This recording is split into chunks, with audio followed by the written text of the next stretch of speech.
같은 여름. 김혜란 소설. 김혜란, 한국예술종합학교 연극원 극작과를 졸업했다. 소설집 달려라 아비, 침이 고인다, 비행운, 장편소설 두근두근 내 인생이 있다. 한국일보 문학상, 이호석 문학상, 오늘의 젊은 예술가상, 신동엽 창작상, 김희정 문학상, 젊은 작가상 대상, 한무숙 문학상, 이상 문학상 등 수상했고, 달려라 아비, 프랑스어판이 프랑스 비평가와 기자들이 선정하는 주목받지 못한 작품상을 받았다.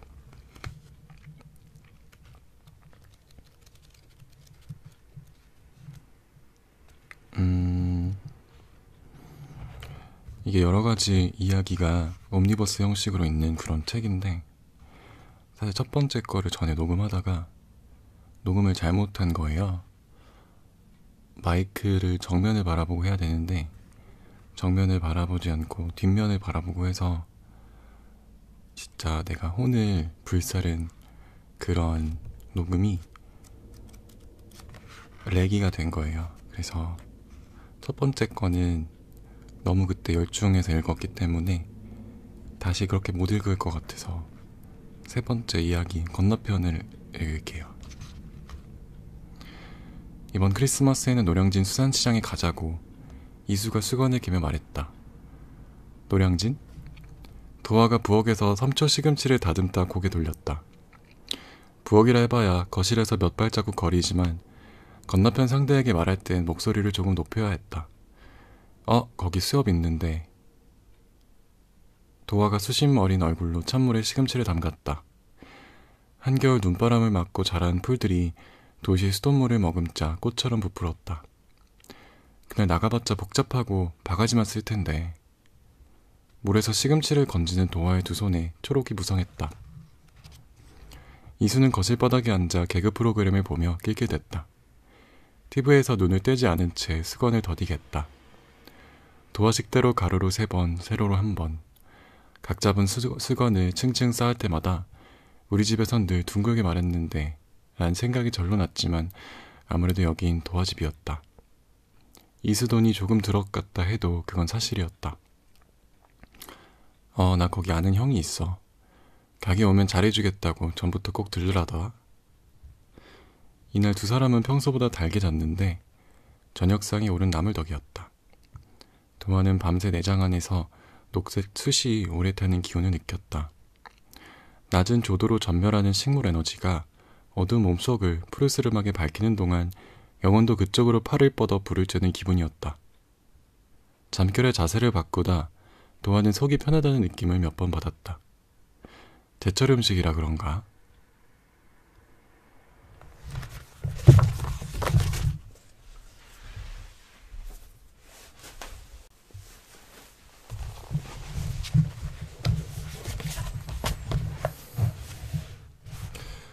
도화가 간밤 편안함을 설명하자 이수가 도화 쪽으로 몸을 틀며 호응했다. 도화는 새삼 그 말이 이상하게 들렸는데 직업상 비올 확률이라던가 바람의 색이, 적설량에 민감한 도화에겐 요즘 들어 제철이 다 사라진 것처럼 보였기 때문이다. 당장 크리스마스를 하루 앞둔 오늘만 해도 그랬다. 기상청에서 예보한 최저, 최고 기온 모두 영상을 크게 웃돌았다. 일본 어느 도시에서는 벚꽃이 피었다 하고 뉴욕 한낮 기온도 18도를 넘었다 했다. 여러모로 올 겨울은 겨울 같지 않았다. 파이프에서 물이 새듯이 미래에서 봄이 새고 있었다. 내일 쉬지? 이수가 가랑이 사이로 이불을 밀어넣으며 도화 눈치를 봤다. 해 뜨기 전이라 잠 묻은 눈두덩에 의식이 가물댔다. 도화가 응 하고 답하며 화장대 거울에 비친 이수를 봤다. 뻗친 머리카락 사이에 새치가 부쩍 늘어있었다. 그런데 모레는 나가봐야 해. 도화가 고개를 좌우로 움직이며 눈가 주름에 파운데이션이 끼지 않았는지 살폈다. 그러곤 자신이 한창때를 지났다는 걸 체감했다. 아무렴 한창때가 지났으니 나물 맛도 알고 물맛도 아는 거겠지. 살면서 물이 맛있을 줄을 어찌 알았던가. 직장 상사들은 30대 중반이야말로 체력과 경력, 경제력이 조화를 이루는 인생에서 가장 좋은 때라는 말을 자주 했지만 도화는 알고 있었다. 자신도 이수도 바야흐로 풀 먹으면 속 편하고 나이 먹으며 털 빠지는 시기를 맞았다는 걸. 다녀올게. 도화가 이불 밖으로 뻗어나온 이수 맨발을 물끄러미 바라봤다. 전에는 집을 나설 때 이수 발등에 자주 입맞춰줬다. 한 손 가득 발을 감싼 뒤에 털난 발가락을 쓰다듬다 이불 안에 도로 넣어주곤 했다. 도화는 그 발, 자신과 많은 곳을 함께 간 여인의 발을 응시했다. 그러곤 결국 아무 말도 하지 않고 돌아섰다. 도화가 안방과 부엌 사이 놓인 반투명 미닫이 문을 조심스럽게 열며 문지방을 넘는데 이수가 베개에서 머리를 떼며 큰 소리를 냈다. 참, 나 오늘 어디 가? 어디? 태안. 왜? 원덕이 결혼식. 아, 오늘이구나. 늦어? 아니, 식 끝나면 바로 올 거야. 할 일도 많고. 도화가 알았다고 답하며 미닫이 문을 닫았다. 현관 앞에 가지런히 놓인 검정색 소가죽 단화에 발을 넣으며 코트 주머니에서 황사 마스크를 꺼내 썼다. 그러곤 여느 직장인과 마찬가지로 졸음과 추위에 맞서며 매연에 잠긴 도시 속으로 걸어나갔다. 바깥 공기가 폐에 닿자 몸에 피가 도는 속도가 빨라졌다. 몸 상태가 바뀌는 게 아니라 다른 몸으로 갈아타는 느낌이었다. 도화가 6호선 지하철역 계단을 내려가며 스마트폰으로 열차 시간을 확인했다. 그러곤 속으로 오늘 밤에는 꼭 헤어지자고 해야지 다짐했다. 그런 지 2달째였다.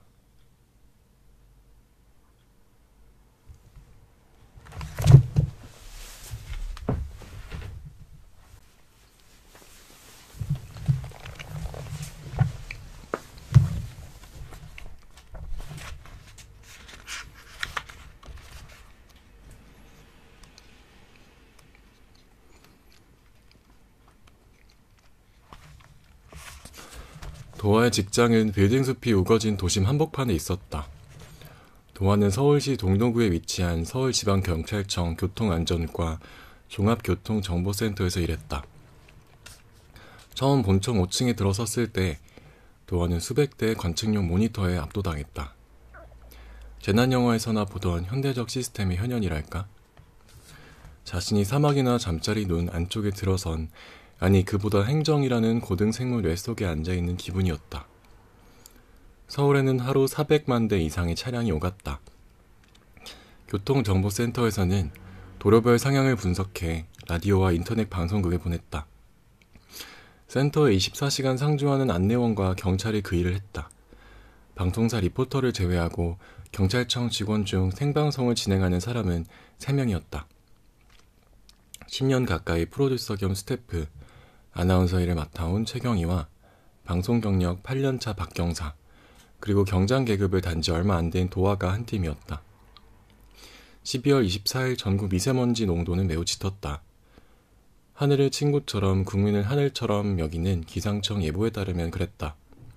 시민들은 그날 날씨에 따라 교통수단을 정하고 업무를 조정했다. 폭우나 폭염 또는 이상징후가 나타나면 보험사가 긴장하고 홈쇼핑 편성표가 재편되고 대형마트 기획팀이 바빠졌다. 더불어 종합교통정보센터에서도 촉을 세웠다. 눈 한 송이의 의지가 모여 폭설이 되듯 CCTV에 비친 풍경이 모여 교통방송이 정보가 됐다. 도화는 목, 교, 진, 포, 천, 골, 구유 등의 이름을 외웠고 각 도로의 특징과 이력을 파악했다. 그리고 자신이 이해한 것을 간명하게 요약해 세상에 전했다. 도화는 자신이 속한 조직의 문법을 존중했다. 수사도 과장도 왜곡도 없는 사실의 문장을 신뢰했다. 이를테면 내부순환로 홍채 램프에서 홍지문 터널까지 차량이 증가해 정체가 예상된다거나 올림픽대로 성수대교에서 승용차 추돌 사고가 났으니 안전 운행하시라와 같은 말들을. 더구나 그 말은 세상의 보탬이 됐다. 선이나 온정에 기댄 나눔이 아닌 기술과 제도로 만든 공공선. 그 과정에 자신도 참여하고 있다는 사실에 긍지를 느꼈다. 그것도 서울의 중심 이른바 중앙에서. 실제로 서울지방경찰청 건물은 조선시대 왕궁 중 하나인 경복궁 근처에 있었다. 서울에서 지방까지 거리를 계산할 때 시작점도 광화문이었다. 생방송 5분 전, 도화는 미지근한 물로 입을 축인 뒤에 습관적으로 소리를 냈다. 옷 매무새를 점검하고 큐카드를 챙겨 카메라 앞에 섰다. 카드 뒷면에 고개를 옆으로 튼 노란색 참수리가 눈을 부라리고 있었다. 도화가 입술에 침을 바르며 짧은 숨을 들이켰다.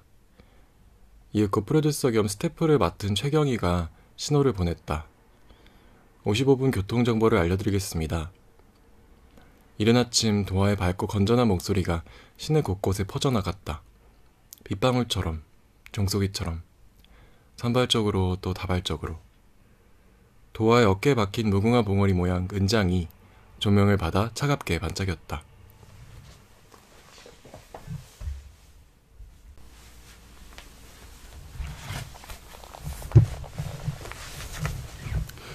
이수가 서울 남부터미널역에 도착한 건 밤 9시가 넘어서였다. 신랑 측 전세버스에서 내려 지인들과 인사를 나눈 뒤에 지하철역 쪽으로 몸을 트는데 대학 동기 몇몇이 팔뚝을 잡았다. 몇 년 만에 만났는데 근처에서 맥주나 한잔 하자는 거였다. 이수가 집에 일이 있다는 식으로 둘러대자 누군가 우리도 오래 못 마신다며 애들 크리스마스 선물 주려면 일찍 들어가야 한다고 엄살인지 자랑인지 모를 푸념을 했다. 이수는 크리스마스 이브에 동기들과 겉도는 대화나 하며 지루한 시간을 보내고 싶지 않았다. 긴 세월 각자 바쁘게 살다 보니 우정도 추억도 희미해져서 이제는 어떤 친구도 도화만큼 편하지 않았다. 그렇지만 거절할 명분도 마땅찮아 왁자지껄 앞장서는 무리를 엉겁결에 따라 나서는 수밖에 없었다. 딱 한 잔만 하자던 술자리는 3차까지 이어졌다. 새벽 3시가 넘었을 쯤에 테이블에 남은 사람은 이수와 동호뿐이었다. 두 사람은 그렇게 친하지도 않았다. 이수는 동호가 최근 커피숍을 냈다 망했다는 걸 알고 있었다. 직접 연락하지 않아도 그런 소문은 귀에 잘 들어왔다. 이수는 자기 근황도 그런 식으로 돌았을지 모른다고 짐작했다. 걱정을 가장한 흥미의 형태로 죄책감을 동반한 즐거움의 방식으로 화제에 올랐을 터였다. 누군가의 불륜, 누군가의 이혼, 누군가의 몰락을 얘기할 때 이수도 그런 식의 관심을 비친 적이 있었다. 경박해 보이지 않으려 적당한 탄식을 섞어 안타까움을 표한 적이 있었다. 그 자식 공부 잘했는데. 그러니까 걔가 그렇게 될 줄 어떻게 알았겠어. 인생은 길게 봐야 하나 봐. 누구는 벌써 부장 달았던데? 걔가 잘 풀릴 줄 아무도 몰랐잖아. 동일한 출발선을 돌아본 뒤에 교훈을 찾고 줄거리를 복귀할 입들이 떠올랐다. 그러다 어색한 침묵이 돌면 금방 다른 화제를 찾아내겠지. 어쩌면 다른 친구들도 이미 타인의 삶에 심드렁해진 지 오랜데 이수 혼자 그렇게 추측하는지 몰랐다. 이수는 3차 자리에서 일어나 동호와 어깨동무를 한 채 해물포차에 갔다. 동호는 안주가 나오자마자 탁자 위로 뻗어버렸고 이수는 곧 마흔을 바라보는 친구의 휑한 정수리를 바라보며 1시간 넘게 혼자 소주를 마셨다. 그리고 새벽 5시쯤 누군가 어깨를 흔드는 기척에 잠에서 깼다. 이수야 일어나 집에 가야지. 학부 시절 말 몇 마디 섞어본 게 전부인 동기가 자신을 부축하고 토닥이는 게 느껴졌다. 아니야. 나 돈 있어. 계산하지 마. 알아 임마. 아까도 네가 샀잖아. 실랑이를 버리다 비틀비틀 거리로 걸어 나왔다. 아저씨 신사동 가주세요. 신사요? 네, 강남 신사 말고 은평구 신사요. 이수가 택시 뒷좌석에 올라타며 말짱한 척을 했다. 딴에는 교통비를 아끼려 지하철 첫차 시간까지 버틴 건데 그 사이 술을 너무 많이 마셔 몸을 가눌 수가 없었다. 어느 길로 가드릴까요? 강변북로 타주세요. 이수가 개슴츠레한 눈을 끔쩍이며 창문에 이마를 기댔다. 멀리 가로등 불빛 아래로 뿌연 먼지가 부유하는 게 보였다. 올겨울 이상기온의 원인은 엘니뇨라던가. 엘니뇨의 별명은 아기 예수. 크리스마스쯤 자주 나타나 먼 나라 어부들이 그렇게 부른다 했다. 이수는 이국의 먼 바다에서 시작돼 한국에 영향을 주는 현상이랄까. 인생의 작은 우연과 돌이킬 수 없는 결과, 교훈 따위 없는 실패를 떠올렸다. 지난 10년간 자기 삶에 남은 것 중 가장 귀한 것이 뭘까 생각했다. 그러다 무겁게 감기는 눈을 어쩌지 못해 기절하듯 잠들었고 얼마 안 돼 소스라치듯 일어나 주위를 둘러본 뒤 다시 코를 골았다. 같은 시간 도화는 집에서 TV 모니터를 응시하고 있었다. 거실에 불도 켜지 않은 채 무릎을 세우고 앉아 이리저리 채널을 돌려댔다. 좁은 거실을 한껏 차지한 47인치 벽걸이형 평면 TV는 몇 해 전 이수가 공무원 시험을 때려치운 기념으로 사들인 거였다. 그렇지만 그 안엔 취업을 자축하는 의미도 담겨 있었다. 퇴근 후에 도화가 어리둥절한 표정을 짓자 이수는 어차피 결혼하면 새로 살 거라서 좋은 걸로 장만했다고 했다. 전시 상품이라 무척 싼 데다가 내 카드로 샀으니 걱정 말라고. 어디야? 연락 줘. 도화가 이수에게 문자 메시지를 보냈다. 그러곤 늘 이런 식이야 생각했다. 도화가 이별을 준비할 때면 두 사람 사이에 꼭 무슨 일이 생겼다. 이수가 새 직장의 면접을 앞두고 있거나 도화가 승진을 하거나 이수의 생일이거나 누가 아픈 시기였다. 미래를 예측해 결론 내리기 좋아하는 도화는 벌써부터 오늘 하루가 빤히 잃게 울적했다. 과음한 이수는 하루 종일 앓을 것이다. 술과 담배 냄새로 이불을 더럽히고 땀에 전 몸으로 오후 느지막이 일어나 두통을 호소하겠지. 그러다 보면 우리는 오늘도 헤어지지 못할 것이다. 도화는 UFC 경기가 한창인 모니터 속 풍경을 물끄러미 바라봤다. 이수가 좋아하는 프로그램이었다. 반질거리는 파이트 셔츠를 입은 한국 선수가 상대에게 덤벼보라는 손짓을 했다. 엉덩이 부분에 대부업체 광고 문구가 큼지막히 박혀 있었다. 정말 하루도 대출 광고 안 본 날이 없다며 투덜대던 이수 얼굴이 떠올랐다. 도화는 기계적으로 채널을 돌렸다. 한겨울이라 그런지 모 쇼핑업체에서 창틀을 팔았다. 다른 채널에서는 야마하 그랜드 피아노가 한 달에 단돈 79,917원. 대형 모니터에서 쏟아지는 전파가 도화 몸을 얼룩덜룩 물들였다. 언젠가 이수와 수족관에 갔을 때 두 사람 머리 위에도 비슷한 얼룩이 아른댔다. 하지만 그건 물그림자였던가 빛그림자였나. 한 손을 길게 뻗어 빛도 얼까 중얼대던 이수가 떠올랐다. 도화는 아름다운 흑등고래나 발광 해파리 보듯 자본과 상품이 나른하게 유영하는 모습을 관람했다. 뻔하고 지루하지만 때론 넋을 잃고 보게 되는 풍경이었다. 도화가 무표정한 얼굴로 다시 리모컨 단추를 눌렀다. 모니터 속 한 중년 남성이 비대 원리를 설명하며 자기 손가락 주름에 낀 초코 시럽을 닦아내는 순간 탕탕탕탕 누군가 밖에서 문을 두드렸다.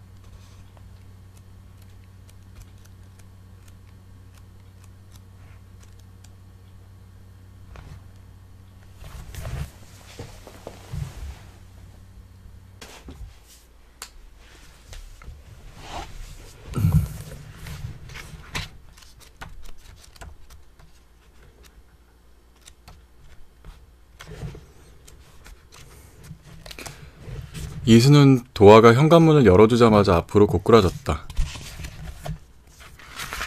몸통 반은 현관에 나머지는 부엌에 걸치고였다. 도화는 팔짱을 낀 채 이수를 내려다봤다. 구겨진 양복 앞섭에 토사물 말라붙은 게 보였다. 도화가 현관에 쪼그려 앉아 이수 신발부터 벗겼다. 4년 전 이수가 부동산 컨설팅 회사에 들어갔을 때 자신이 선물한 감색 구두였다. 도화가 이수 팔을 머리 위로 길게 늘어뜨린 뒤에 거실 쪽으로 잡아당겼다. 여자친구 손에 잡혀 무력하게 질질 끌려가던 이수가 눈을 감은 채 피식피식 웃었다. 도화는 이수 목에 쿠션을 받치고 안방에서 극세사 담요를 가져와 이수에게 덮어줬다. 그러곤 이수 호흡이 고르고 평온해지는 것을 지켜봤다. 도화는 이수 옆에 비스듬히 누워 오랜 연인의 잠든 얼굴을 뚫어져라 바라봤다. 헤어지더라도 잊어버리지는 않겠다는 듯 담요 끝에 빠져나온 실밥 한 올이 이수 날숨을 따라 파르르 떨렸다 꺾인 뒤 다시 날렸다. 두 사람은 8년 전 노량진 강남교회에서 처음 만났다. 귀가 떨어져 나갈 것 같이 춥던 어느 날, 무려 평일 아침 7시 무렵이었다. 강남교회는 노량진 수험생들에게 밥을 나눠주기로 유명했다. 도와 이수는 둘 다 종교가 없지만 그날 같은 무게의 흰색 뷔페용 플라스틱 그릇을 들고 같은 줄에 서 있었다. 그래서 도화는 이수를 처음 만난 순간을 기억할 때마다 꽃냄새, 바람냄새가 아닌 습기 찬 식당을 가득 메운 압도적인 밥냄새, 설렁 끓인 된장국과 깍두기 냄새를 떠올리곤 했다. 교회에 밥 먹으러 오는 사람 중 서로 인사를 나누는 이는 거의 없었다. 다들 자기 그릇에 고개를 묻고 교재만 봤다. 도화 역시 그날 귀에 이어폰을 꽂은 채 식탁 맨 가장자리에 앉아 있었다. 간통, 폭행, 강도 등 영단어가 적힌 인쇄물을 보며 된장국을 떴다. 혹 암기력을 떨어뜨리지 않을까 걱정돼 실은 아무 음악도 듣지 않고 있던 도화에게 먼저 말을 건 쪽은 이수였다. 도화는 한쪽 귀에서 이어폰을 빼며 방금 전 무슨 말씀 하셨냐 하는 듯 태연하게 이수를 올려다봤다. 여기 앉아도 되냐고요. 도화가 천천히 고개를 끄덕였다. 그러곤 경찰 영어 단어 총정리 범죄편 위로 다시 시선을 떨구었다. 도화는 잘 개어놓은 수건처럼 반듯하고 단정한 여자였다. 도화는 인내심이 강했고 인내심이 강했기 때문에 쾌락이 뭔지 알았다. 그리고 이수는 도화의 그런 몸을 사랑했다. 무뚝뚝한 도화의 살갗 위로 수건올이 살아나듯 오스스 소름이 돋아날 때 이수는 기쁘고 다급했다. 도화 역시 이수의 담백하게 마른 몸과 은은한 막걸리 향이 나는 겨드랑이, 장난으로 살짝 건드리기만 해도 금방 딱딱해지는 파달만한 젖꼭지를 좋아했다. 이수는 제대 후 곧장 공무원 시험에 몰두했다. 반면 도화는 체대 졸업 후 구립 스포츠센터에서 수영 강사로 일하다 뒤늦게 경찰 공무원 시험에 응시한 경우였다. 노량진에 머문 2년 동안 도화는 자투리 시간도 허투루 쓰지 않았다. 자신에게 주어진 시간을 수건 개듯 잘 접어 썼다. 필기 공부는 물론이거니와 오전에 2번, 오후에 2번, 한 세트에 15번씩 악력기로 손님을 키웠고 집중력이 떨어질 땐 여성 전용 독서실 휴게실에서 물구나무 서는 일도 서슴지 않았다. 그리고 이런 도화의 완고함은 독서실 안에서 종종 놀림거리가 됐다. 재수 끝에 도화가 합격증을 받아든 건 29대였다. 그해 여름 이수는 7급 공무원 시험에 떨어졌다. 도화를 만나기 전 이미 2차례 낙방한 경험이 있지만 처음에는 이수도 크게 낙담하지 않았다. 선배들이 원래 7급이나 5급은 3년은 기본으로 깔고 가는 거라기에 그냥 그런 줄 알았다. 그런데 그게 4년, 5년을 넘어가자 어느 순간 초조해지기 시작했다. 도화가 경찰 공무원 시험에 합격한 뒤에도 이수는 혼자 노량진에 남아 공부했다. 도화를 만나기 전 2년, 도화와 함께 2년, 도화가 떠난 뒤 2년, 도합 6년이니 이수로서는 할 수 있는 데까지 해보고 갈 수 있는 데까지 가본 뒤에 손을 털고 나온 셈이었다. 이수가 공부를 그만둔 계기는 도화였다. 이수는 도화가 어디 가자 할 때 죄책감 없이 나서고 친구들이 놀자 할 때 돈 걱정 없이 나가고 싶었다. 하지만 그런 건 사소한 갈등에 속했다. 당시 이수를 가장 힘들게 한 건 도화 혼자 어른이 돼가는 과정을 멀찍이서 지켜보는 일이었다.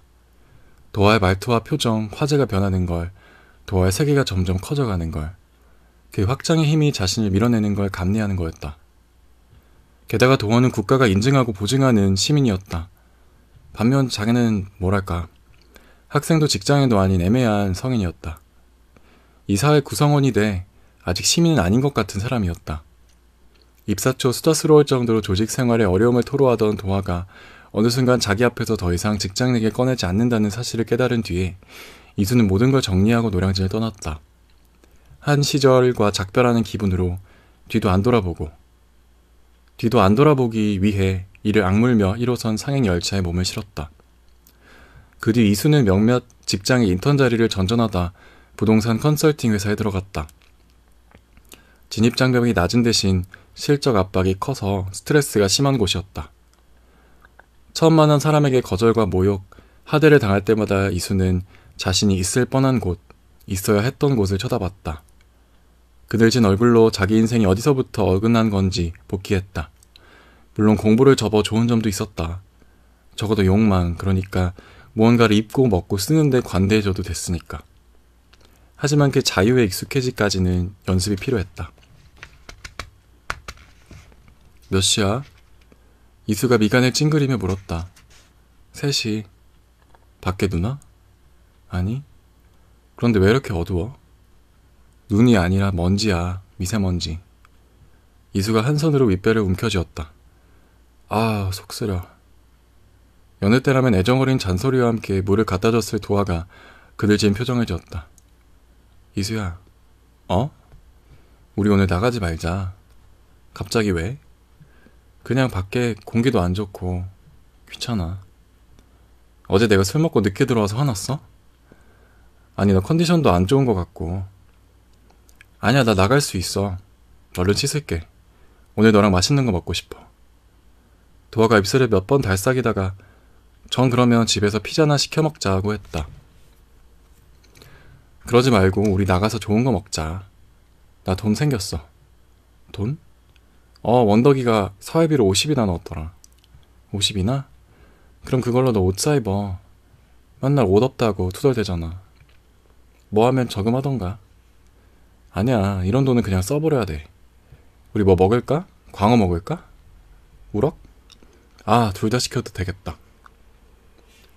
이수가 욕실에서 씻는 동안 동화는 문자 메시지를 한 통 받았다. 위층 사는 주인 아주머니로부터 온 거였다. 동화는 용건도 확인하기 전에 몸이 굳었다. 이사를 자주 다닌 세입자의 몸이 알아서 반응한 거였다. 동화는 요 며칠 이수 모르게 혼자 살 집을 알아보고 다녔다. 이 집 계약이 끝나면 이수에게 보증금의 일부인 500만 원도 돌려줄 생각이었다. 그런데 윗집에서는 무슨 일로 보자는 걸까? 심란한 얼굴로 이런저런 가능성을 재며 계단을 올랐다. 그런데 주인 아주머니가 전혀 예상 밖의 말을 꺼냈다. 내년 봄에 우리 아들이 결혼하는데 아들 내외가 이 집에서 함께 살게 됐으니 조만간 방을 비워달라는 요지의 말이었다. 그러곤 정사는 어떻게 하면 좋은지 남의 보증금에서 3개월치 월세를 빼고 주면 되겠느냐고 물었다. 월세요? 도화가 눈을 둥그렇게 뜨고 물었다. 주인 아주머니는 올 초 이수가 보증금 일부를 돌려받으며 전세를 반전세로 돌렸다고 했다. 집 장사하는 입장에서 요즘같이 금리가 낮을 때 반전세를 마다할 이유는 없어노라고. 얼마나 가져갔는데요? 1,000만 원. 거기서 1년치 월세 미리 까고 850 가져갔어. 신랑이 말 안 해? 아이고, 정말 몰랐나 보네. 거기 인감이랑 신분증 가져와서 나는 색시도 다 아는 줄 알았어. 노량진역 주인은 안개가 자욱했다. 도화와 이수는 지하철역과 이어진 습하고 어둑한 복도를 지나 육교에 올랐다. 군데군데 페인트칠 벗겨진 다리 아래로 수산시장 풍경이 한눈에 들어왔다.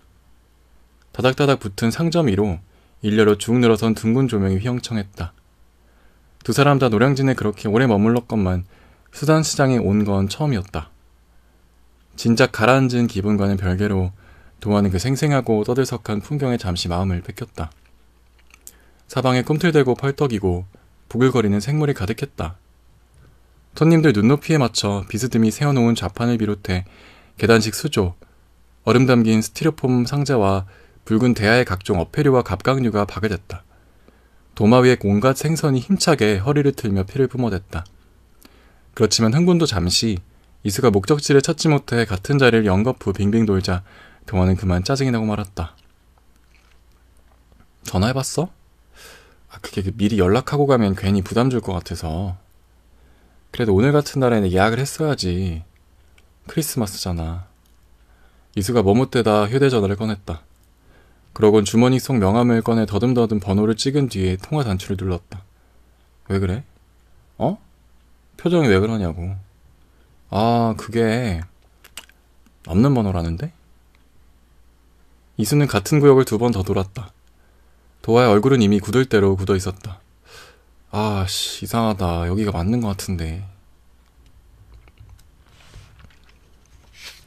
이수가 도화의 기분을 살피다 마지못해 근처 상인에게 지리를 물었다.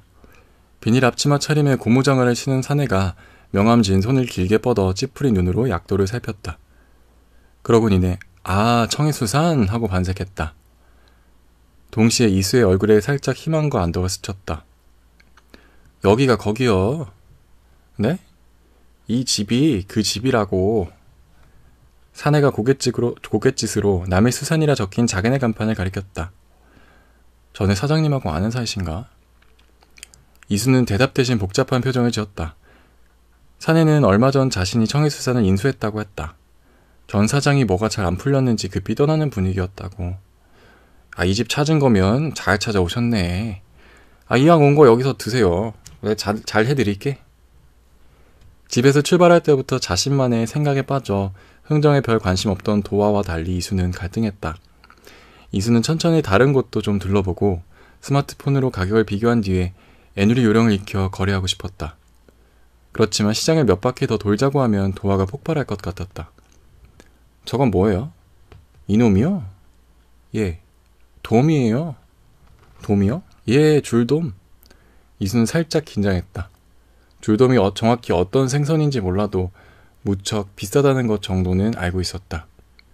사내가 장사꾼 특유의 순발력으로 재빨리 끼어들었다. 두 분이 드시게? 아, 네. 이수가 저도 모르게 고개를 끄덕였다. 그렇지만 그게 꼭 사겠다는 뜻은 아니었다. 그런 건 얼마나 해요? 달아봐야 알죠. 킬로당 10만원 좀 넘는데 내가 오늘 손님한테는 특별히 9만원에 해드릴게. 이수가 눈을 깜빡였다. 그러곤 방금 전 마음을 사내에게 들켰을까 신경 썼다. 돔이 요새 제철인가요? 사내가 잠시 머뭇대다 잡히기는 여름에 많이 잡히는데 맛은 겨울이 낫다고 했다. 아이고, 아무렴 어때? 뭐든 맛있게 먹을 때가 제철이지. 안 사도 되니까 한번 달아나 보세요. 빨리 이곳을 벗어나야 한다는 생각과는 달리 이수는 자기도 모르게 고개를 끄덕이고 말았다. 달아보고 안 사면 못 사는 게 아니라 안 사는 것처럼 보이지 않을까. 구매의 제스처를 취하고 싶었다. 혹 손님 마음이 바뀔까 사내가 후다닥 뜰채를 주었다. 그리고 능숙하게 줄돔 한 마리를 건져 녹색 저울 위에 올렸다. 어디 보자. 3kg 조금 안 되니까 25만원 주시면 되겠네. 이수가 잠시 멈칫했다. 킬로당 9만원이라고 할 땐 실감 못했는데 한 접시에 25만원이라는 얘기를 들으니까 머리가 띵했다. 내 산낙지 2마리 같이 넣어드릴게. 도화는 어차피 안 살 거면서 이수가 왜 주저하는지 알 수 없었다. 그런데 그때 이수가 깜짝 놀랄 말을 했다. 주세요 그거. 도화가 이수팔을 잡아당기며 조그맣게 속삭였다. 미쳤어? 그걸로 할게요.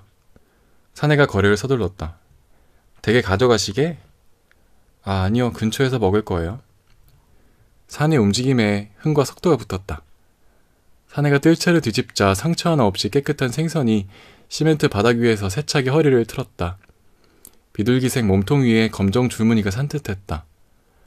사내가 작업대에서 생선을 누인 뒤에 칼로 배를 갈랐다. 대범한 듯 조심스레 내장을 제거하고 살을 발랐다. 이수는 존경심과 두려움을 느끼며 사내가 작업하는 모습을 지켜봤다. 머리랑 내장도 드려요? 네, 주세요. 귀한 생선이라 그런지 사내가 줄돔 껍질 하나 버리지 않고 일회용 접시에 올렸다. 이수는 자신이 지금 살짝 흥분했다는 걸 알았다. 먹는데 이렇게 큰 돈을 써보긴 처음이었다. 가슴이 쿵쾅댔지만 한편으로 이까짓 게 무슨 대수인가 싶었다. 아파트도 자동차도 아닌 고작 생선 한 마리인데. 물론 이수는 알고 있었다. 고작 생선 한 마리가 자신의 겨울을 나고 여름을 건넌 적도 있었다는 걸. 도화는 모든 걸 포기한 듯 부르퉁은 얼굴로 어느새 한 걸음 물러서 있었다. 사내가 검은 봉지를 내밀자 이수가 낡은 오리털 점퍼 안주머니에서 흰 봉투를 꺼냈다. 공들여 10,000원짜리 지폐를 세는 이수 손끝에 죄책감과 설렘이 동시에 어렸다.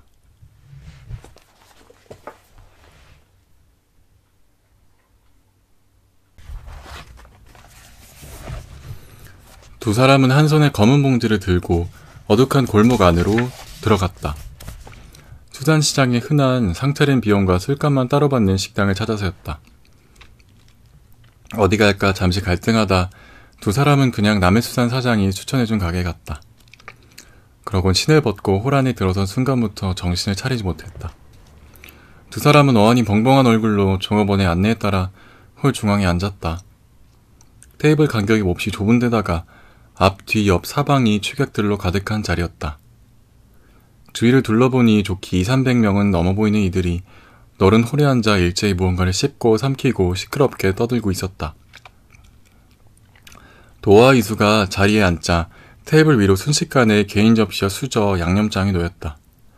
상추와 당근, 풋고추가 담긴 작은 바구니도 빠지지 않았다. 테이블 위론 반투명 비닐이 깔려 있었다.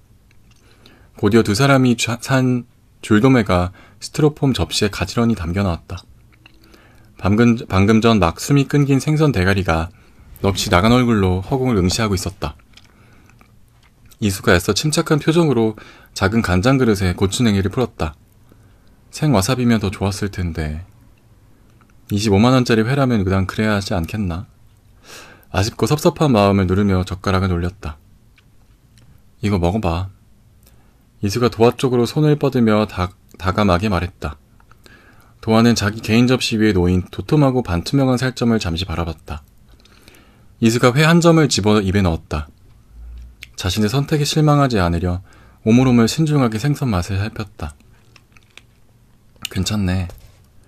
이수가 어색하게 고개를 끄덕였다. 엄청 놀랄만한 맛은 아니나 다른 생선보단 확실히 쫄깃했다. 그렇네. 도화도 천천히 턱관절을 움직였다.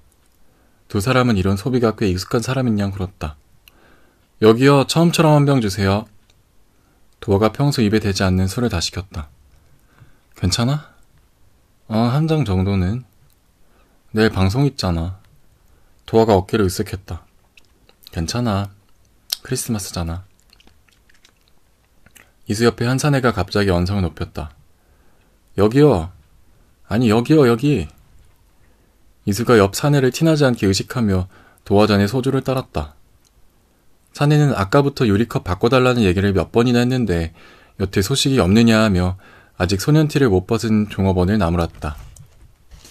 종업원은 무표정한 얼굴로 죄송하다 사과한 뒤에 돌아서며 중국말로 뭐라 작게 중얼댔다. 확신할 순 없으나 아무래도 욕 같았다.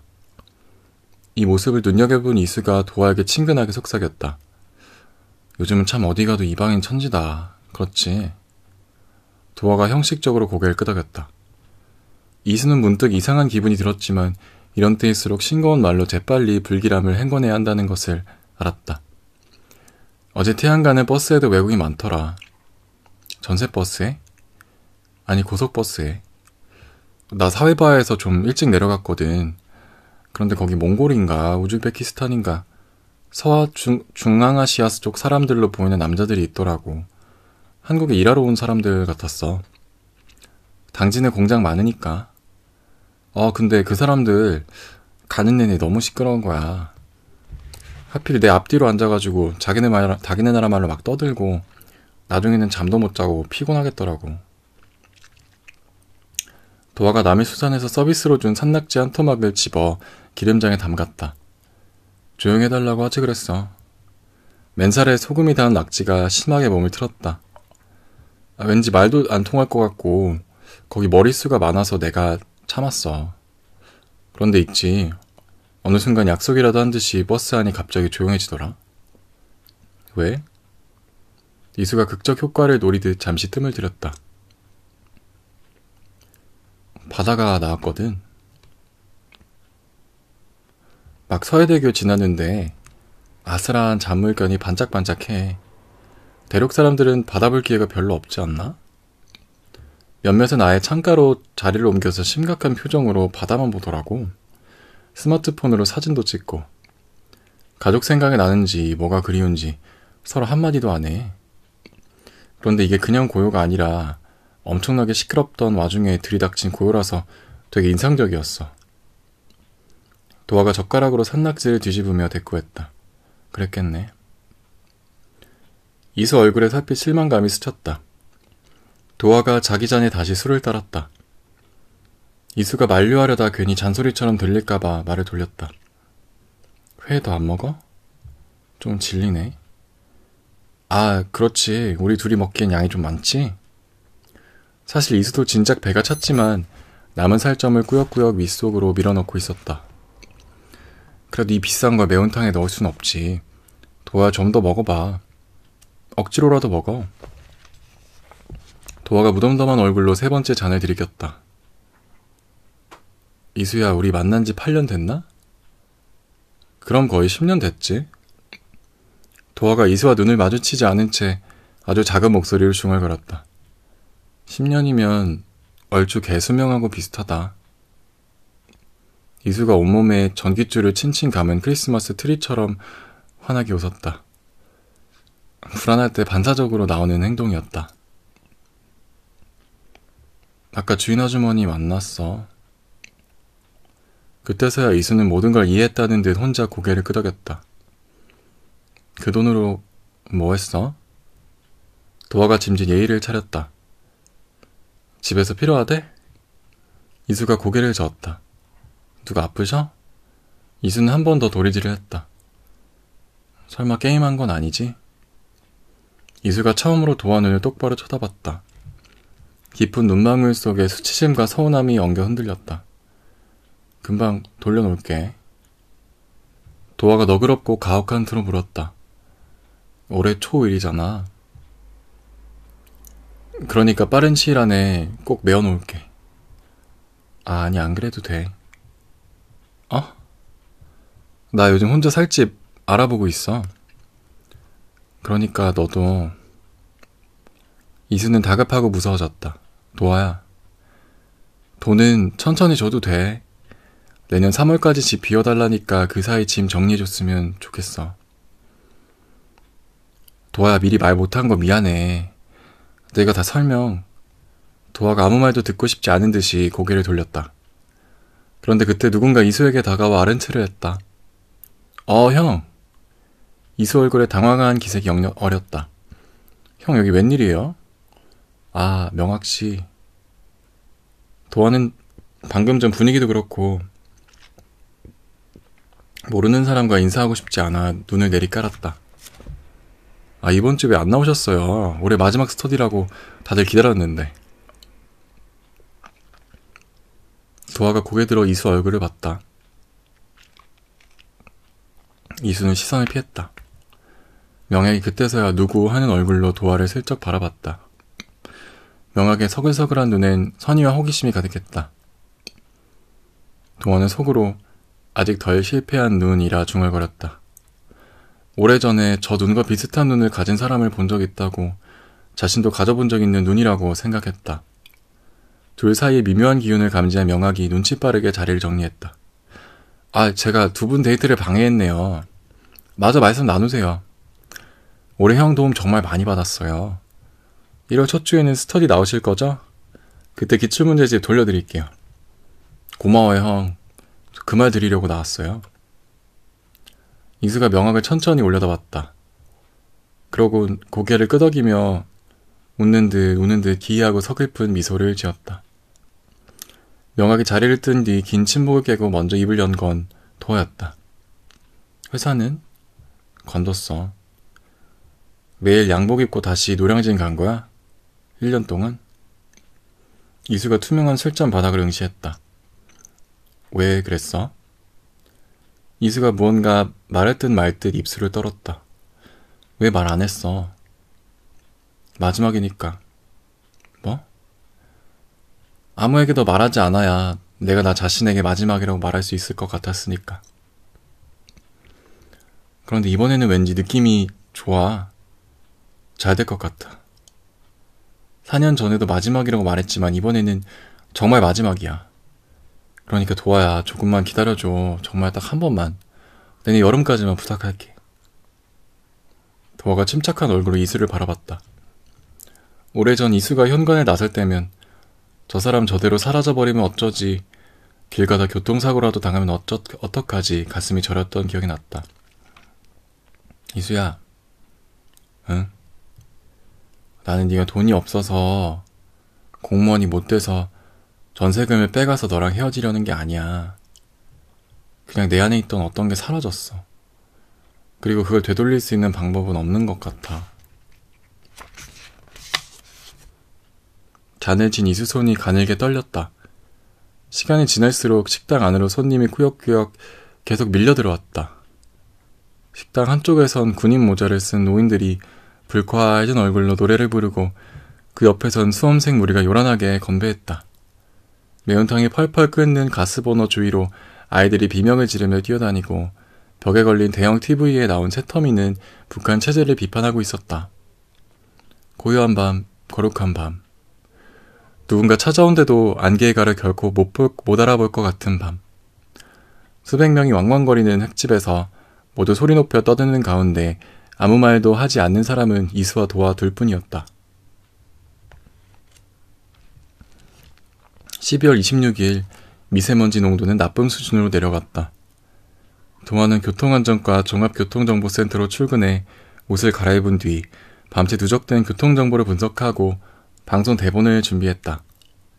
도화의 큰언니뻘 되는 박경사가 도화를 보자마자 얼굴이 왜 그래 물었으나 도화는 그냥 피식 웃고 말았다. 시민들이 가장 많이 듣는 7시 때 방송은 최경희과 그 다음 8시 때 꼭지는 박경사가 진행했다. 도화는 9시 55분 프로그램을 담당했다. 세 사람은 돌아가며 서로 방송을 도왔다. 생방송 5분 전 도화는 미지근한 물로 입을 적신 뒤에 카메라 앞에 섰다. 그러고 여느 때처럼 몸매무새를 매만지고 성대를 푼 뒤에 큐카드를 확인했다. 군청색 카드 뒷면에 박힌 노란 참수리가 매섭고 늠름한 표정으로 앞쪽을 노려왔다. 이윽고 최경희가 도화에게 큐사인을 보냈다. 도화가 밝고 건전한 미소를 지으며 입을 열었다. 55분 교통정보를 알려드리겠습니다. 오늘 교통량은 적으나 대기가 뿌였습니다.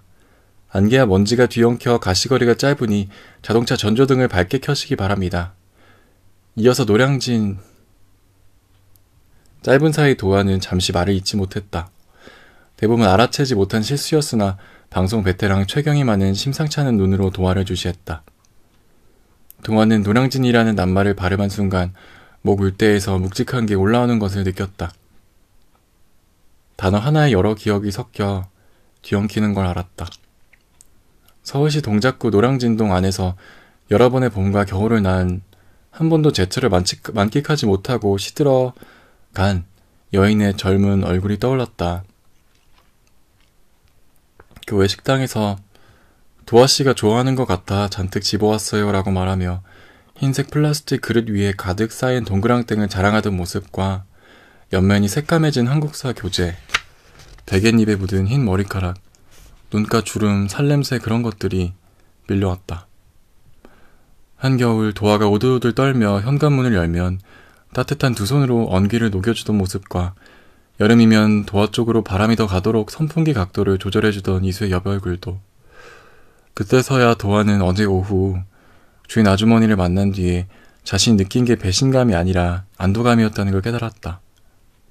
마치 오래전부터 이수 쪽에서 먼저 큰 잘못을 저질러주기를 바래왔던 것 마냥 이수는 이제 어디로 갈까? 도화가 목을 때 걸린 지난 시절을 간신히 누르며 마른 침을 삼켰다. 그리고 최경희가 나서기 전 재빨리 말을 이었다. 교통방송 때 늘 하던 말, 도화가 신뢰하는 말, 과장도 수사도 왜곡도 없는 문장을 풀어냈다. 노량진역에서 노들역 방향 사이 승용차 추돌 사고가 있었습니다. 하지만 현재 사고 정리가 모두 끝난 상태라 양방향 모두 교통 상황 원활합니다. 도화등 뒤로 펼쳐진 스크린 화면에 올림픽대로를 비추는 CCTV 영상이 크게 떴다. 그런데 그때 카메라 렌즈 위로 웬 비둘기 한 마리가 날아와 화면을 가렸다. 모니터에 도로 위 풍경 대신 비둘기의 희끗희끗한 날개가 환영처럼 아른댔다. CCTV가 카메라가 비둘기를 쫓으려 도리질을 하듯이 고개를 흔들었다. 도화는 잠시 그 모습을 멍하니 바라보다 다음 소식을 전하기 위해서 카드 위로 시선을 떨궜다. 더 이상 고요할 리도 거룩할 리도 없는 유구한 축제 뒷날, 영원한 평일 12월 26일이었다.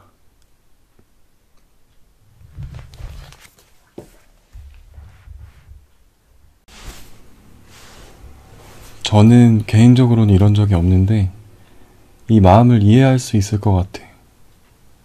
누구나 좀 오래 만난 커플인데 여자친구나 남자친구랑 헤어진 경험이 있으면은 공감하지 않을까 이런 생각이 드네요. 특히 뭐 군대나 공무원 시험이나 이렇게 자기가 반짝반짝 빛나는 순간을 좀 걸어서 기다려야 되고 지치는 순간들이 많이 있는 그런 연애를 하셨던 분들. 근데 이게 보면은 누구 하나가 잘못한 게 아니잖아요. 이수도 뭐 술 많이 먹고 연락 잘 안 되고 보니까 도박도 좀 한 것 같고 그런 면도 있지만 나름 사랑한다는 게 느껴져요. 수산시장 가서 비싼 것도 먹이고 뭔가 부부처럼 느껴졌거든요. 처음에 부부인 줄 알았어요.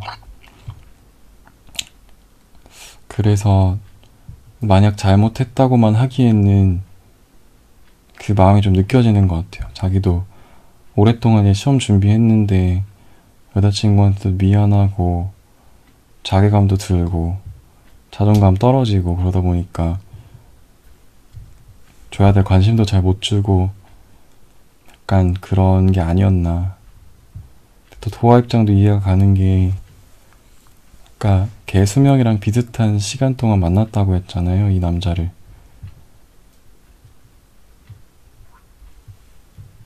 어떻게 보면 인생의 크리스마스 이전까지 다 그 사람이랑 만난 건데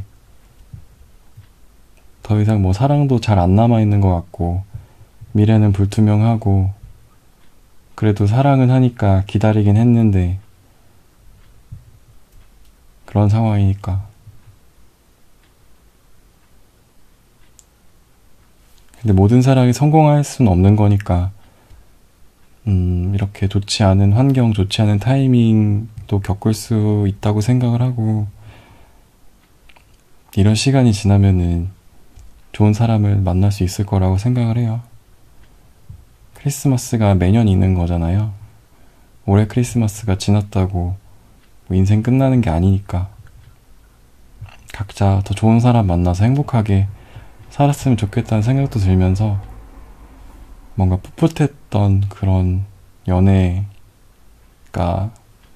갑자기 막 떠오르는 그런 단편이었던 것 같아요.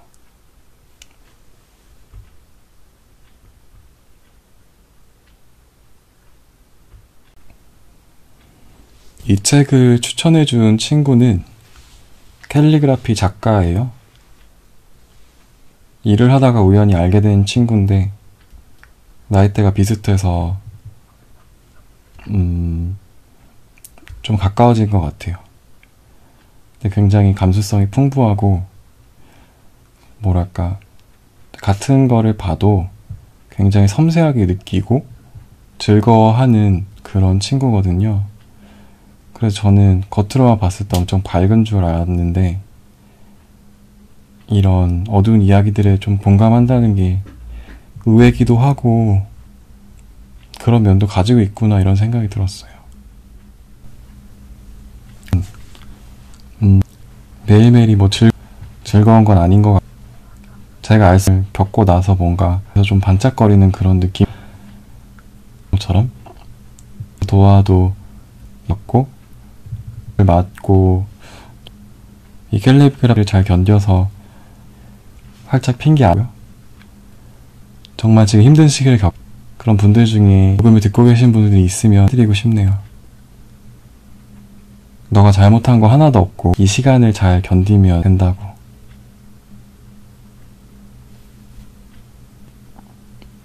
그래서 오늘 밤도 다음에 또 만날게요.